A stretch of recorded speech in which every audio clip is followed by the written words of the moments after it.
Bertemu lagi di pelajaran sosiologi bersama channel Kukun Kurniawan.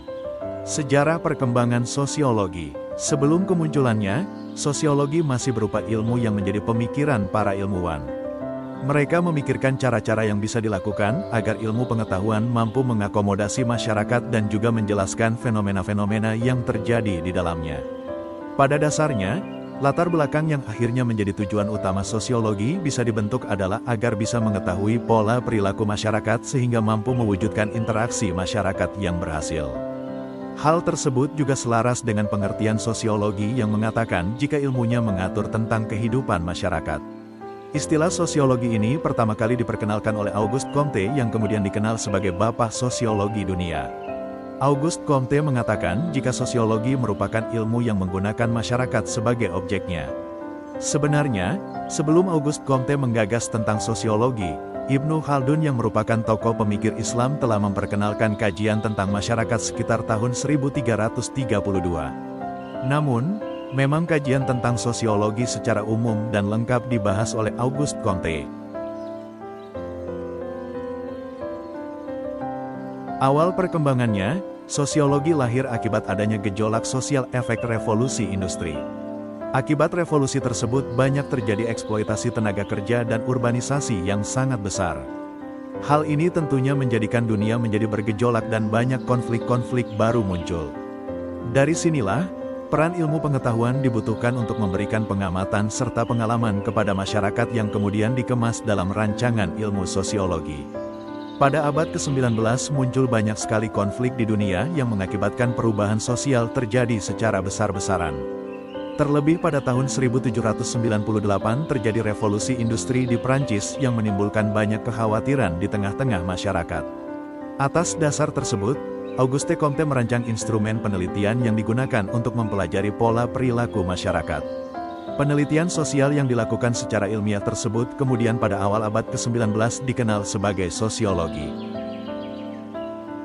Secara etimologis sosiologi berasal dari kata Latin socius yang berarti teman, kawan, dan logos yang berarti ilmu. Jadi apakah yang dimaksud sosiologi? Merujuk pada arti dua kata tersebut, maka sosiologi berarti ilmu tentang teman. Dalam arti yang lebih luas, sosiologi diartikan sebagai ilmu yang mempelajari interaksi manusia di dalam masyarakat.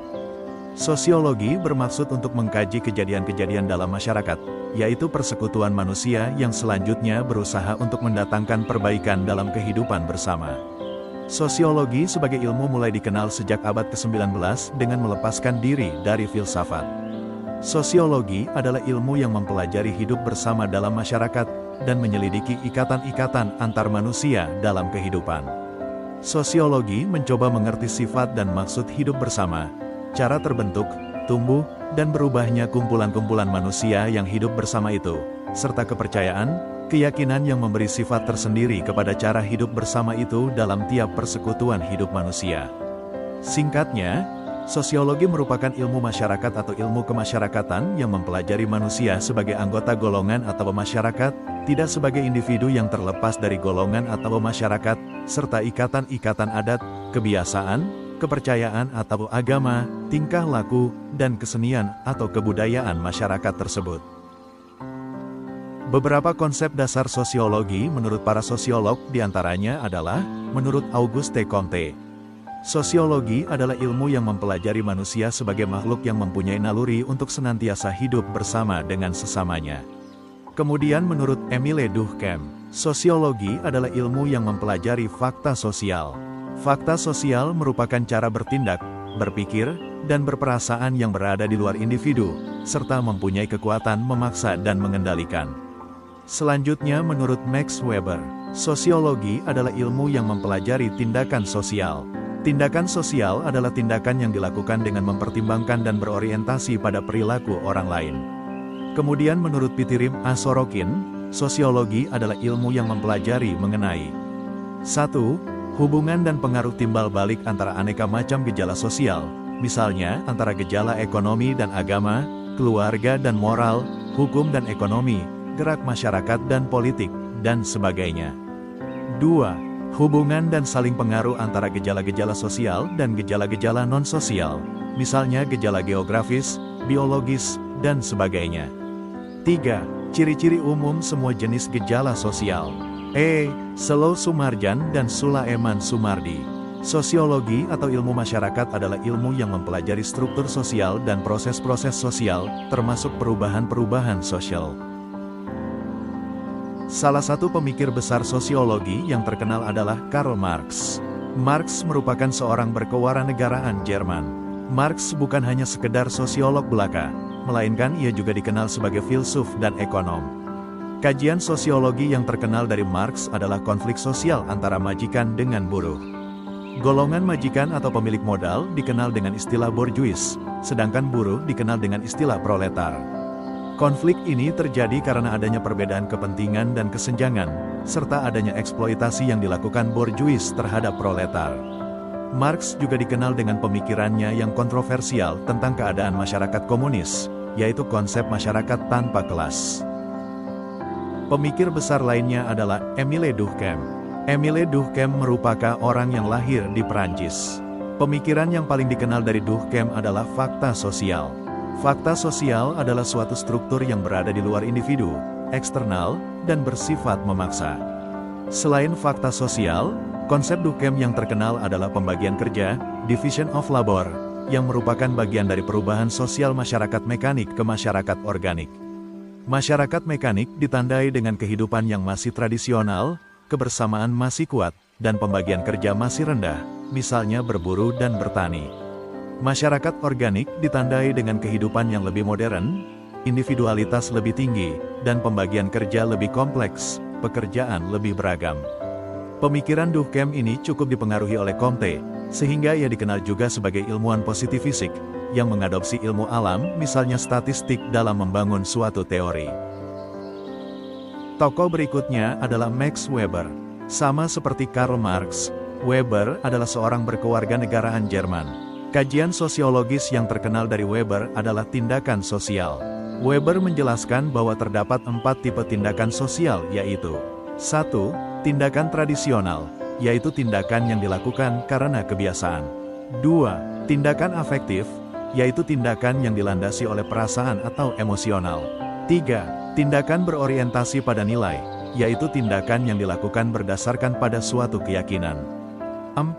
Tindakan rasional instrumental, yaitu menggunakan alat atau cara tertentu dalam mencapai suatu tujuan. Hakikat sosiologi. Sosiologi merupakan ilmu sosial, bukan ilmu pengetahuan alam, juga bukan ilmu kerohanian. Perbedaan sosiologi dengan ilmu di atas adalah pada isinya. Sosiologi berisi tentang kemasyarakatan, berbeda dengan biologi tentang tumbuhan, astronomi tentang ruang angkasa, dan tentu berbeda dengan ilmu lainnya. B. Sosiologi termasuk ilmu pengetahuan yang kategoris, bukan normatif. Artinya sosiologi membatasi pembahasan pada apa yang sedang terjadi, bukan pada apa yang akan terjadi, juga bukan pada sesuatu yang seharusnya terjadi. Sosiologi merupakan ilmu bebas nilai, karena tidak mempertimbangkan baik buruknya suatu fakta. C. Sosiologi adalah ilmu pengetahuan murni, pure science, bukan ilmu pengetahuan terapan, applied science. Artinya sosiologi merupakan suatu ilmu yang bertujuan untuk mengembangkan dan meningkatkan mutunya tanpa dipergunakan dalam masyarakat. Dalam penerapannya, ilmu pengetahuan terbagi menjadi 2, yaitu murni dan terapan. Ilmu pengetahuan murni adalah ilmu pengetahuan yang bertujuan untuk mengembangkan dan membentuk ilmu pengetahuan secara abstrak dengan mempertinggi mutunya tanpa digunakan secara langsung dalam kehidupan. Sedangkan ilmu pengetahuan terapan adalah ilmu yang bertujuan untuk diterapkan dan dipergunakan dalam kehidupan. Sosiologi merupakan ilmu pengetahuan yang abstrak. Artinya sosiologi melakukan pengamatan terhadap bentuk dan pola yang terjadi dalam masyarakat, bukan merupakan wujud konkret. 2. Sosiologi adalah ilmu yang rasional, dan terkait dengan metode yang digunakannya. Artinya sosiologi tidak berlawanan dengan akal sehat dan kenyataan yang ada, serta dalam penelitiannya menggunakan metode-metode sosiologi. 3. Sosiologi termasuk ilmu pengetahuan umum, bukan ilmu pengetahuan khusus. Artinya sosiologi mempelajari gejala umum yang terjadi pada objek studinya, yaitu masyarakat. Gejala umum yang dipelajari lebih ditekankan pada interaksi yang terjadi. Objek kajian dan pokok kajian sosiologi. Objek kajian sosiologi adalah manusia. Ilmu pengetahuan yang objek kajiannya adalah manusia bukan hanya sosiologi semata. Namun letak perbedaan sosiologi dengan ilmu lain yang mempelajari manusia juga adalah sosiologi mempelajari aspek sosial dari manusia, atau lebih sering disebut dengan masyarakat. Ciri-ciri sosiologi. Sosiologi sebagai suatu disiplin ilmu tentulah memiliki ciri-ciri atau karakteristik yang ilmiah. Berikut adalah 4 ciri-ciri sosiologi sebagai ilmu. A. Sosiologi bersifat empiris. Artinya sosiologi sebagai ilmu dilandasi pada observasi kenyataan dan tidak bersifat spekulatif atau mengira-ngira suatu kebenaran. Jadi kebenaran yang diuji haruslah berdasar penelitian ilmiah. B. Sosiologi bersifat teoritis.